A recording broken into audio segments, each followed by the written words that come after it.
পয়সা দাও না আমায়, কিছু খেতে দাও না মাগো, কিছু খেতে দাও না আমায়, একটি পয়সা দাও না বাবুজি।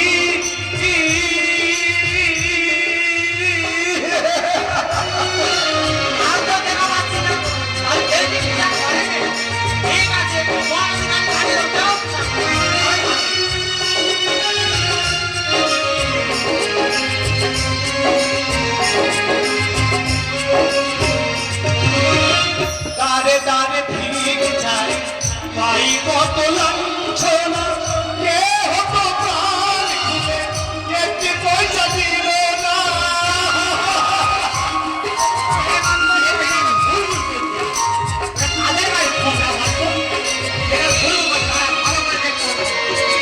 দাঁড়ে দাঁড়ে ভিড় চাই, পাই কত লাঞ্ছনা, কে হতো প্রাণ খুলে একটি পয়সা দিল না বাবুজি।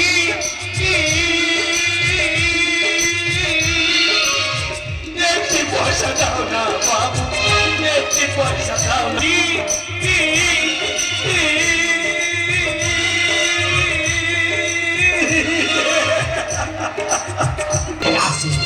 আমার এখানে ধারসাল হবে, আমি লোক হাতে হবে, লুকে লুকি দেখতে হবে। ওই সময় কাজ পূজা করছে, আমি লুকিয়ে পড়ি লুকিয়ে পড়ি। তিন ভিখারি ওগো জননী, মা জননী, ওগো জননী, মা দুঃখিনী, কিছু খেতে দাও না আমায়, ভিখার ঝুলি সন্ধে করি, ভিক্ষা করি আমি ভিখারি, ভিক্ষা।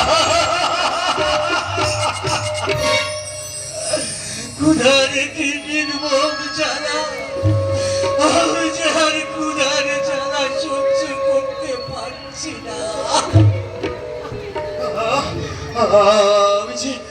আমি যে আর চলতে পারছি না গো। আমার আমার সর্বাঙ্গ কেমন যেন অবশ হয়ে আসছে, পায়ের তলা থেকে মাটিগুলো কেমন যেন ধীরে ধীরে সরে যাচ্ছে, চোখের সামনে ঘনিয়ে আসছে নিশির কালো অন্ধকার। আমি যে আর দাঁড়াতে পারছি না, আমি আমি আমি দাঁড়াতে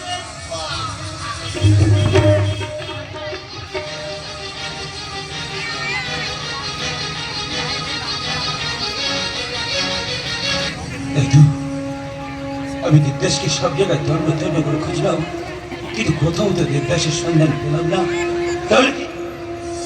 তাহলে কি মায়ের হিম্ভ মায়ের কাছে ফিরে যেতে হবে? না না না, আমি ফিরে যাবো না, আমি এই পথ ধরে দেবো, দেখি দেবদাসের কোনো সন্ধান পাওয়া যায় কিনা। না, আমি দেবদাসকে ডাকতে ডাকতে যাবো। দেবদাস!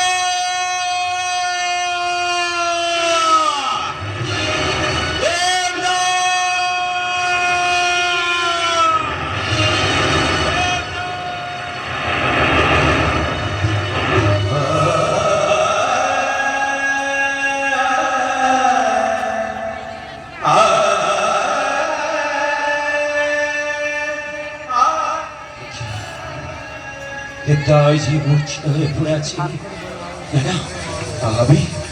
আমি দেবদাসকে দেখি দেখি দেখি দেবদাস আমার কথা শোনা দেয় কিনা। দেবদাস, দেবদাস, দেবদাস,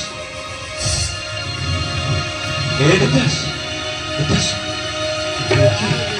দেবদাস যে আমার কথা শোনা দিচ্ছে না। আমি এখন কি করি?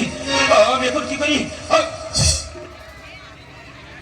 দাদা, এই তোমার মায়ের হিমঘর আছে, এই হিমঘরের বাড়ি ছিটিয়ে দিয়ে দেবদাসের উপর দেখি দেবদাসের মোর্চা ভাঙে কিনা।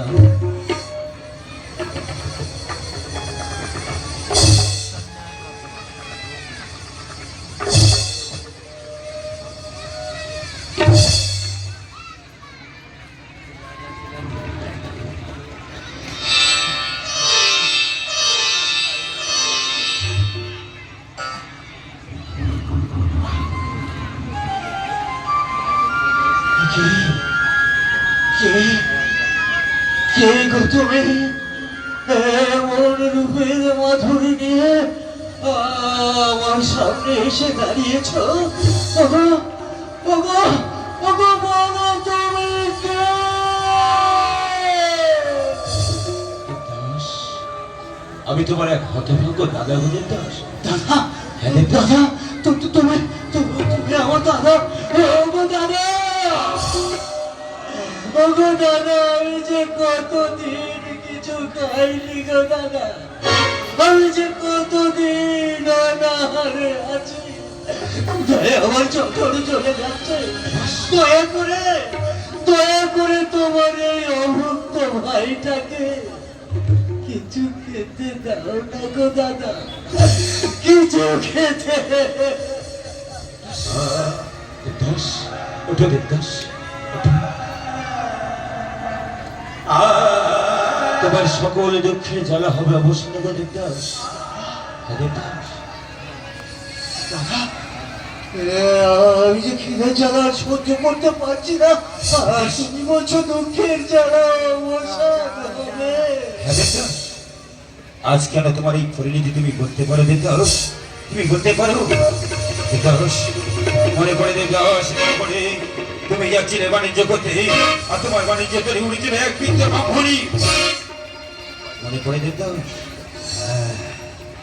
মনে পড়ে, মনে পড়ে সেই অতীত কাহিনী।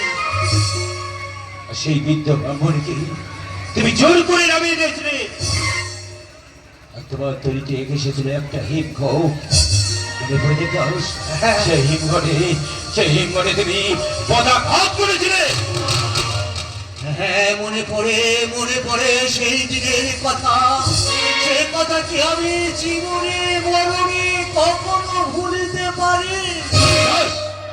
সেদিন সেই বৃদ্ধ ব্রাহ্মণী তোমাকে অভিশাপ দিয়েছিল, নগরে রয়েছে না সে ভিক্ষা করবি, তোকে ভিক্ষা দেবে না, সবাই তোকে দূর করে দাঁড়িয়ে দেবে। মনে আছে সেই অতীত কাহিনী।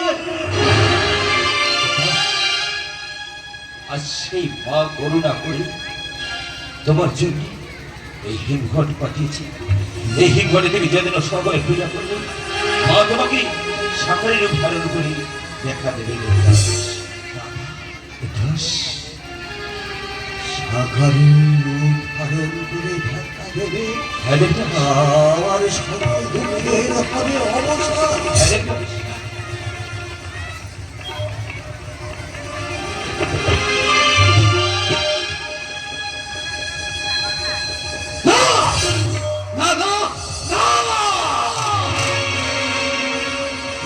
হিমঘটের জন্য এই গরিব সন্তান দেবদাসকে হতে হয়েছে পথের ভিক্ষুক।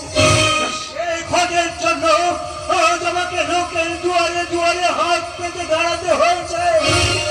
যে হিমঘটের জন্য আমাকে সবাই প্রহার করে দাঁড়িয়ে দিয়েছে, সেই হিমঘট নিয়ে এসেছো তুমি আমার সম্মুখে, করতে বলছো আমায় পূজা।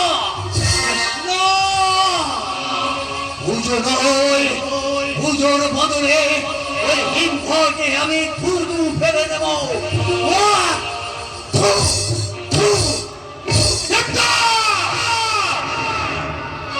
এখনো তোর এত অহংকার, এত গর্ব? আমি তোকে বাঁচাবো বলে হিমঘটে এসেছিলাম, সেই হিমঘটে তুই থুতু ফেলে দিলি দেবদাস। আমি এখান থেকে চলে যাচ্ছি দেবদাস, আমার যাবার সময় তোকে বলে যাচ্ছি দেবদাস, পান্তে পাগলের মধ্যে ঘুরে বেড়াবি, কেউ তোকে খেতে দেবে না, সবাই তোকে দূর করে দাঁড়িয়ে দেবে দেবদাস। কিন্তু কি জানিস দেবদাস, আমি না মায়ের কাছ থেকে বড় আশা করে তোকে বাঁচাবো বলে এই হিমঘটটা নিয়ে এসেছিলাম, আর তুই সেই হিমঘটে ফেলে দিলি।